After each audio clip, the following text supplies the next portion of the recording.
कोण म्हणतं अहिल्यानगर महानगरपालिकेतला 400 कोटीचा भ्रष्टाचाराचा पुराव्यासह आम्ही त्यांना कागद आणि आज हे आरोप करणाऱ्या किरण काळेंना बलात्काराच्या खोट्या प्रकरणामध्ये अटक केली। हा तुमचा कायदा।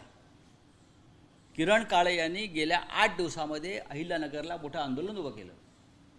400 कोटीचा रस्ते घोटाळा, त्यानंतर तो एक IT पार्क घोटाळा संग्राम जगतापांचा, ह्याच्यावर एका बोलणाऱ्या माणसाचा तोंड दाबण्यासाठी काय करावं सरकारने, तर त्यांच्यावरती एका महिलेला उभं करून कर्जत तालुक्यातल्या त्यांच्यावरती बलात्काराचा खोटा गुन्हा दाखल केला। ही कायद्याची आजची आपली म्हणतो कायद्याचा कोठा झाला आहे, नाचवत आहे।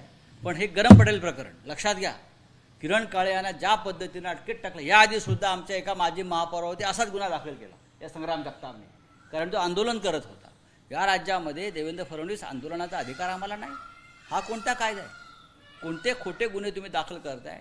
तुम्ही कोकाट्याचा राजीनामा घेत नाही, तुम्ही संजय राठोडचा राजीनामा घेत नाही, तुम्ही संजय सिरसाटचा राजीनामा घेत नाही, हां, आणि तुम्ही आमच्या विरोधी पक्षाच्या कार्यकर्त्यांना अशा प्रकारे खोट्या गुन्ह्यामध्ये अटक करताय। 400 कोटीच्या भ्रष्टाचाराला तोंड फोडलं किरण काळेंनी, त्याच्यावर त्यांनी जनआंदोलन उभं केलं आणि 24 तासामध्ये त्यांच्यावरती खोटा गुन्हा दाखल केला आणि अटक केली। ही या राज्यातली कायदा आणि सुव्यवस्था आहे मिस्टर फडणवीस।